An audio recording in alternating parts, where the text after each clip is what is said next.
É sou o Ivo Dias de Souza. Eu sou o Luís Cruz. Hoje vamos falar de laranjas e dos livros que estamos a ler. Luís, Diz, Ivo. porquê que vamos falar de laranjas? Epá, desta brincadeira que a gente está a fazer é a República das Laranjas. Tem uma razão muito simples. Existe o conceito da República das Bananas, mas não é a República mas Portugal não é uma República das Laranjas. Mas, surpreendentemente, Portugal é uma espécie de República das Laranjas. Porquê? Uma vez descobri um mapa onde se dizia qual é o nome da palavra laranja em países na Europa, no sul da Europa, Norte de África, parecia um mapa tipo do Mediterrâneo, no Norte da Por Europa. exemplo, Turquia. Epá, e o nome em Portugal diz laranja, mas no Egito diz Portucali, na Turquia diz Portucali, na Roménia diz Portucali, e na Argélia diz Portucali. Epá, em 10, 20 países, e não estou a exagerar, qualquer pessoa pode confirmar isto na internet, o nome de laranja é Portugal. Portanto, Portugal é uma espécie de exportador de laranjas. A República das Laranjas é uma brincadeira entre a República das Laranjas e a República das Laranjas, que é Portugal. É uma Mas, brincadeira. Luís, talvez possa explicar porque é que eles chamam as laranjas Portugal. Epá, acho que Portugal foi o exportador da laranja, porque a laranja nasceu no Norte da África, não tenho certeza. Deixa-me contar uma história que tu contaste, a razão porque é que isso é assim. Portugal chegava lá e os navios portugueses chegavam lá e a tendência era oferecer uma laranja às pessoas da região. Certo. Sair do barco e as pessoas, em vez de chamar laranja, começaram a associar a Portugal. Foste tu próprio que contaste-me esta história, espero que ela seja verdade. Sim. Depois podemos reconfirmar e ver como esta decisão. Mas é curioso. Mas Luís, diz. Explica lá porque é que existe a República das Bananas. Porque é que se chama a República das Bananas é uma história complicada que mexe com o capitalismo americano, o imperialismo americano, a América Latina, as pequenas repúblicas das Caraíbas, os Estados falhados, enfim. Está bem, mas conta lá a origem. A origem tem a ver com uma companhia de bananas americana. Eu tenho que ter mais cuidado, tenho que fazer a investigação mais apurada disto, mas penso que é à volta disto. Em que instalou-se num pequeno país, e essa empresa tinha mais poder que o Estado.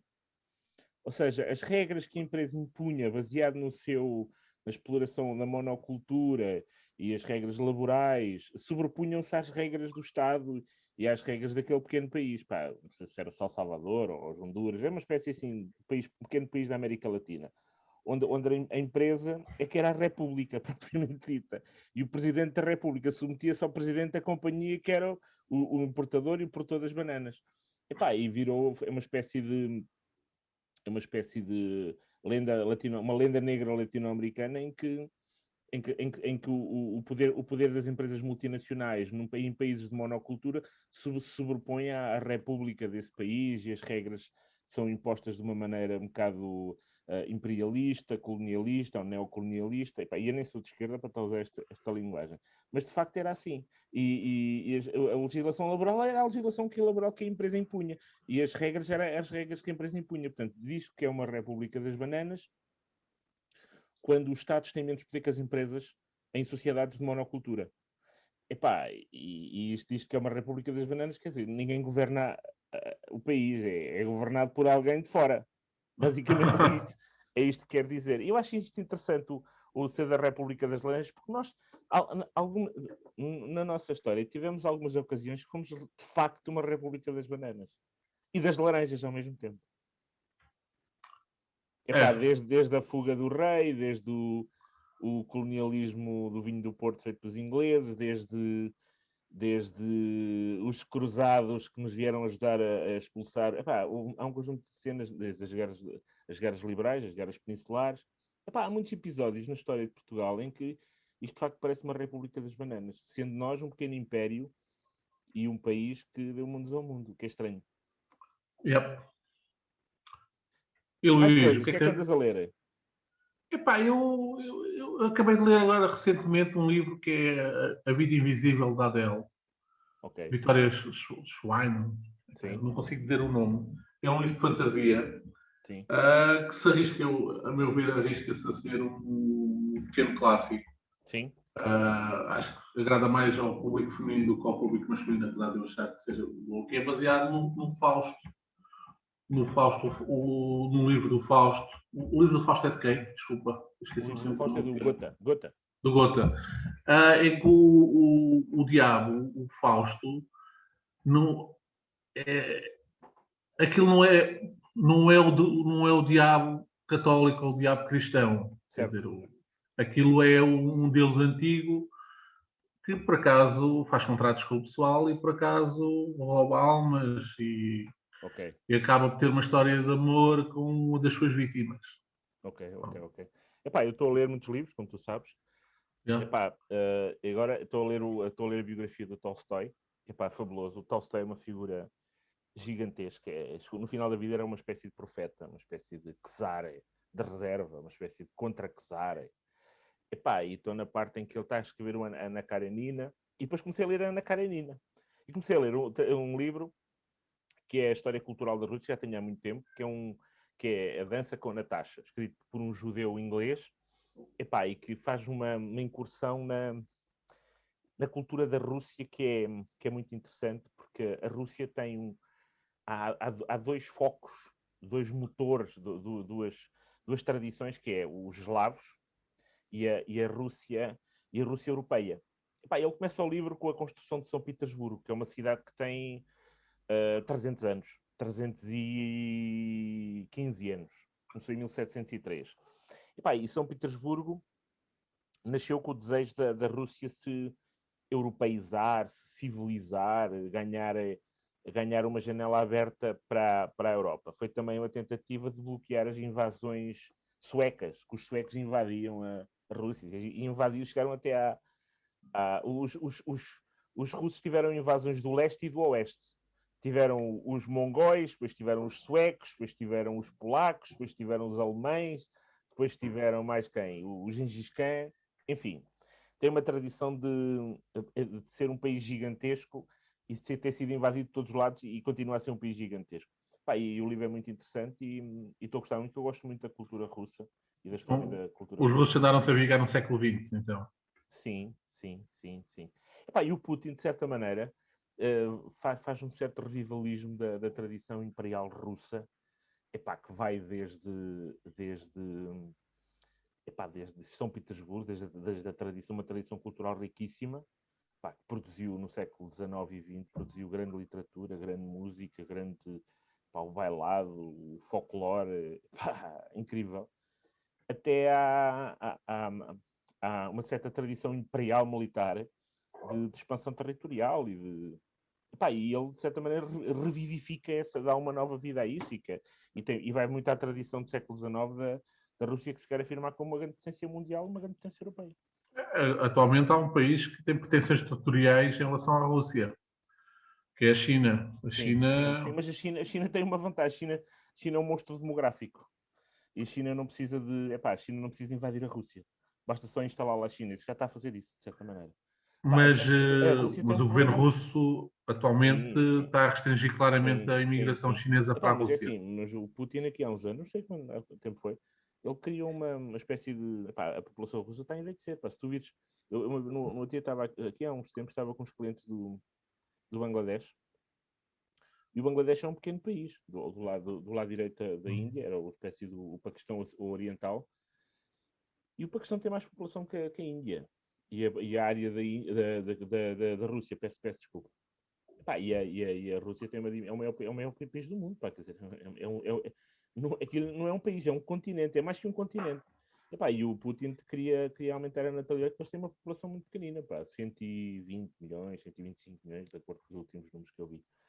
Mas interessa muito porque a Rússia tem uma cultura que me interessa muito e que me fascina muito. No outro dia estive a ver a lista dos grandes escritores russos. É incrível. E tu? Diz coisas. Não sei. Agora estou-me a lembrar de uma poetisa russa, a Ana Ana Karenina. Akhmatova. A Akhmatova, pá, e a Ana Akhmatova, pá, é uma poetisa, pá, Sim, sim. do nível mundial, pá, Mas já aquela questão de dizer que depois da União Soviética se ter implementado, a cultura russa perdeu o fulgor, quer dizer, muitos escritores foram escritores e compositores e poetas que foram exilados ou mortos. Ou por acaso tem aqui um livro sobre o KGB e a inteligência russa, os arquivos dos grandes escritores intelectuais russos e poetas e artistas, de maneira geral, russos. Talvez o maior escritor russo do século XX não escreveu em russo, escreveu em inglês, não? O Nabokov, sim. Yeah. Nabokov. Sabes que eu também acabei de ler a biografia do Nabokov há pouco tempo. Sabes que o Solzhenitsyn tentou encontrar-se com o Nabokov, depois nunca chegou a encontrar-se. Que é o outro Solzhenitsyn era o grande dissidente, o homem que era um produto da cultura soviética e foi um engenheiro, acho que era matemático, um engenheiro, que teve por trás de grandes projetos industriais e investigação na União Soviética. Depois caiu em desgraça e foi para os campos de concentração e depois escreveu aqueles Mas, livros. Luís, uma pergunta. Diz um dos teus livros preferidos de sempre. Epá, o meu livro preferido sempre é o Kafka. É o Castelo do Kafka. Epá, não é o Kafka. Aquilo é kafkiano. Não, o Kafka é extraordinário. Eu tenho 3 biografias do Kafka.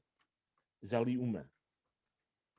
Epá, o Kafka é estrondoso, pá. Olha que sabes que há o Kafka, o Max Brod, aquela história do Max Brod foi o primeiro que fez a biografia do Kafka. E ele uma espécie disse que o Kafka era uma espécie de santo.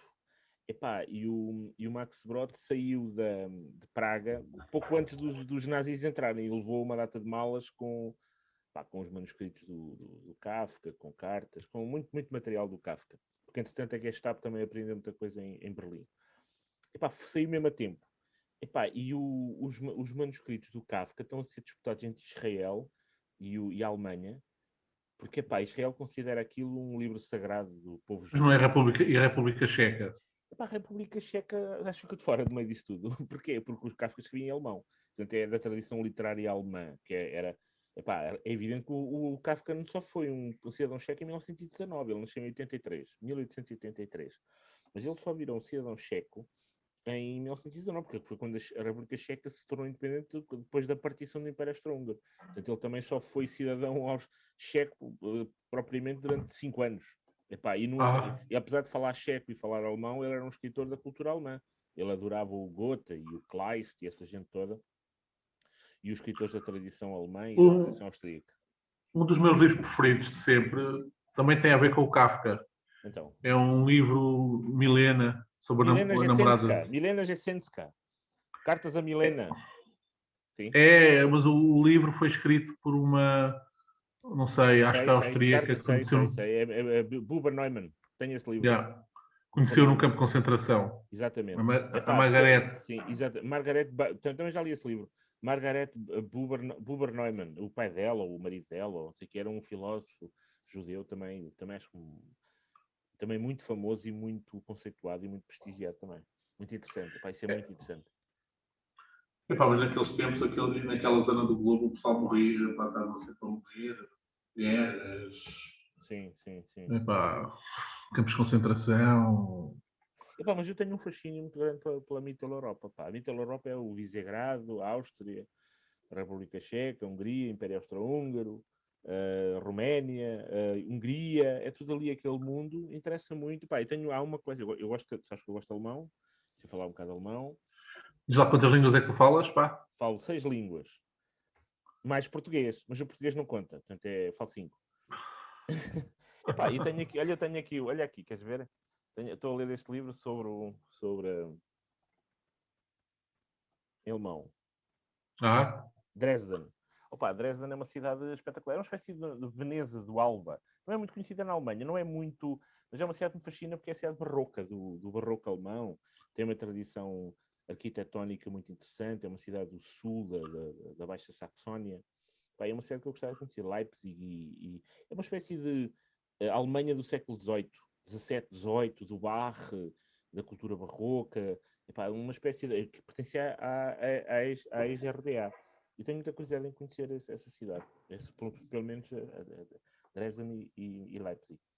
Epá, Mas é incrível. Diz. Mas é incrível a Alemanha que durante o século XIX e XVIII, aqueles Estados alemães, e mesmo no princípio do século XX, foi uma grande potência da cultura, da filosofia, Sim. depois Epá, aparece o sim, Hitler. sim, sim. Epá, eu tenho um livro que chama-se German Genius. German Genius. Epá, o livro fala do período que corresponde entre 1750 a 1933. Pá, e começa com um abraço, com a visita do Frederico, ou melhor, com a visita do Bach no último ano de vida, ou pouco antes de morrer, ao Frederico II da Prússia, na corte de Potsdam, em Berlim, perto de Berlim. E é o período em que começa a Alemanha a emergir como uma grande potência cultural, industrial, política, geopolítica. Começa a emergir até 1930, para em 1933, que é uma espécie de anos horríveis da Alemanha, que é o ano em que a Alemanha tem um pacto com o diabo e acaba no...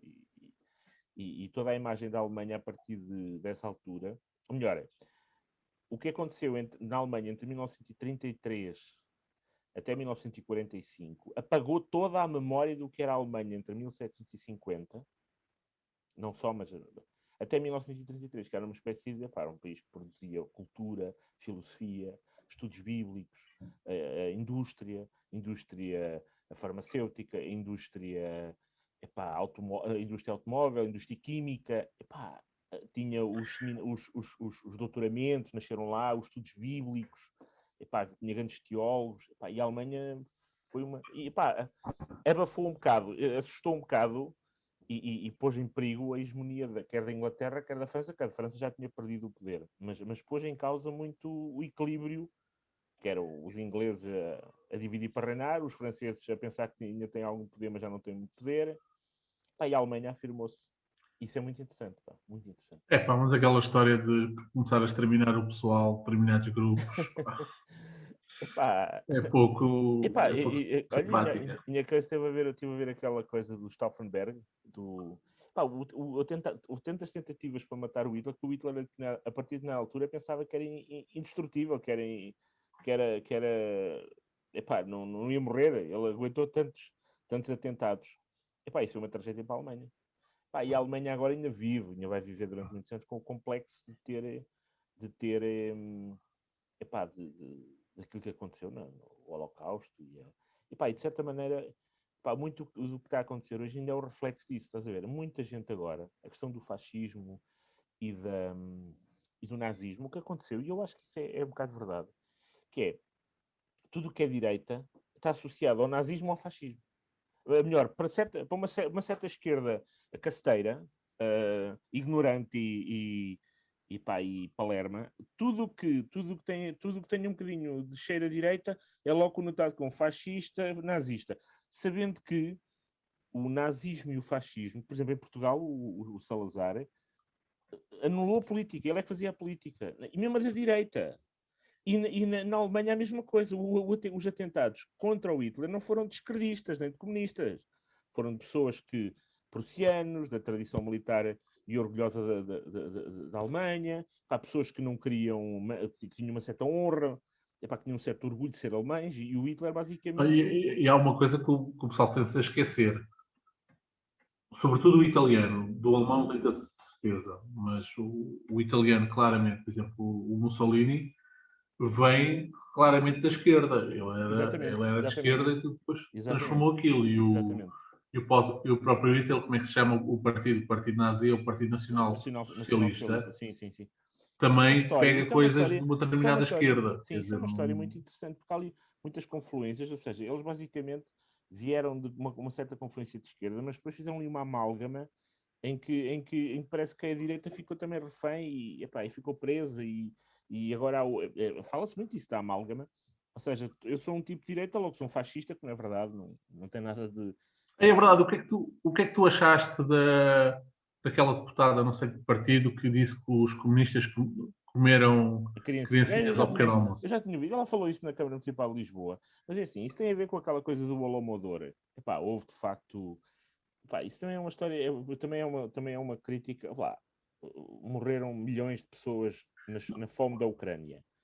E houve uma tentativa de levar a revolução até às últimas consequências. a percepção, ou seja, os comunistas queriam, era uma revolução para levar até ao fim. Epá, custasse o que custasse. Morressem milhões de pessoas, epá, queriam acabar com os kulaks, queriam acabar com a burguesia, queriam acabar com os proprietários, queriam acabar com o capitalismo. Não é o capitalismo que nós conhecemos, mas o capitalismo que existia. E para isso obrigaram as pessoas a entregar as terras, a entregar as alfaias, a entregar as sementes, e forçaram até ao limite, o resultado foi uma tragédia humanitária, morreram E as milhões de pessoas pessoas. comeram o que E as havia, pessoas, incluindo pessoas. em desespero, houve cenas de canibalismo. Isto tem que ser devidamente enquadrado. É evidente que ninguém gosta de falar nisto. Sobretudo a esquerda não gosta de falar nisto. Mas a esquerda é hipócrita e fala só do que lhe convém. Isso também a direita também é. Também, sim, mas a direita não nega o nazismo. Também é verdade, mas a esquerda manipula, pronto. Mas é assim, eu acho que o Holodomor e os crimes do nazismo, muita gente, eu acho que isto é um bocado de verdade. Assim, a esquerda quando comete um crime é por boas razões. Tínhamos que o matar, que ele não obedecia, a gente tem o futuro brilhante, temos ideias brilhantes, temos ideias óbvias, temos ideias boas. Se é preciso matar, temos que matar. O Che Guevara pensava assim.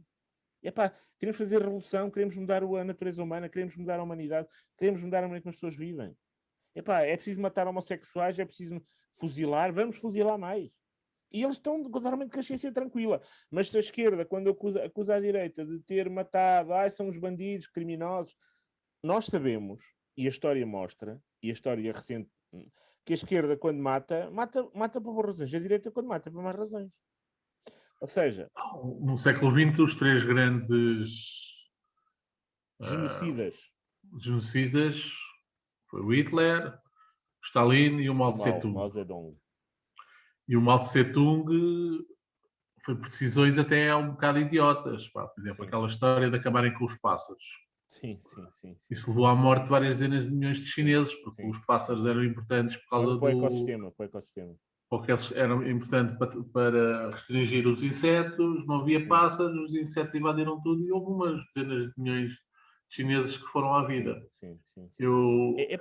A mim interessa-me, por exemplo, eu li um livro do Kapuscinski, que era um grande jornalista polaco, que andou pela África, inclusive andou por Angola, andou pelo Irão, fez jornalismo de viagens e investigação jornalística pelo mundo na época da descolonização e na época dos... Ele tem um livro sobre o chá da Pérsia. Ele, a páginas tantas, visitou a União Soviética.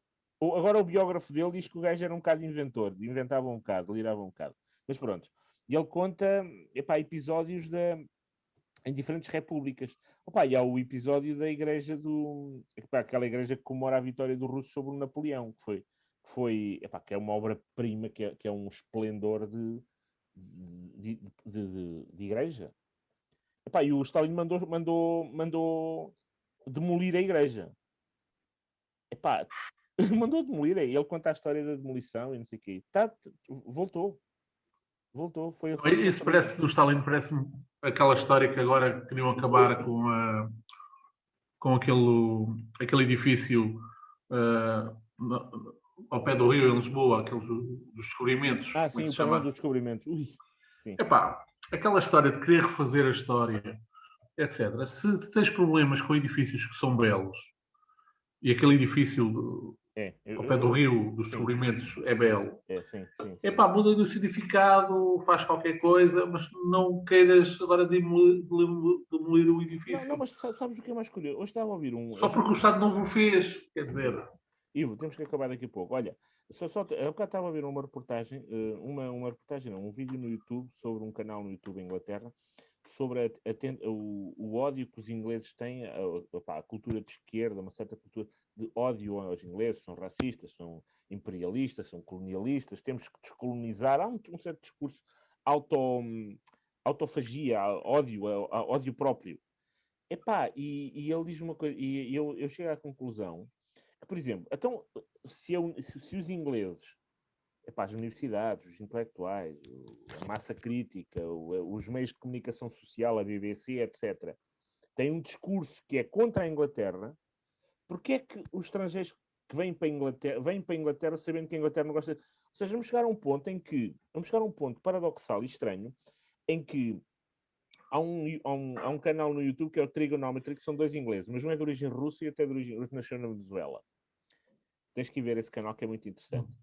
Vai chegar a um ponto em que vais ter pessoas que vieram para Portugal, que não são portugueses, a defender Portugal contra os média portugueses, os intelectuais portugueses, professores universitários portugueses que odeiam Portugal, que é um país... Ou seja, vais ter este paradoxo de, precisamos de imigrantes, e vão esses imigrantes que vão nos dar lições a nós, portugueses, como amar o nosso país e a nossa história. Ou seja, eu acho isto... Já acontece isto nos Estados Unidos, Inglaterra, pessoas que defendem a Inglaterra. Não, nós queremos... Por exemplo, eu tive um cliente paquistanês que foi para a Inglaterra e disse assim, eu fui para a Inglaterra, não quero ir para o Paquistão. É porque ele foi para um bairro em Inglaterra que é só paquistaneses. Ou seja, isto pode parecer paradoxal, mas as pessoas que provavelmente vão defender mais a Inglaterra vão ser pessoas que não nasceram em Inglaterra, mas que querem os valores ingleses. Não sendo ingleses de origem. Eu ouvi uma entrevista do podcast do Jordan Peterson. Sim. Aquela entrevista de uma escritora que ela é alguns do Paquistão e que certo. fugiu para não casar obrigada certo. E pediu asilo em França, na Holanda, pediu asilo na Holanda. E o que ela diz é que em determinados países, uma determinada imigração com determinados traços culturais está a alterar o que as mulheres podem fazer ou não na rua. Certo.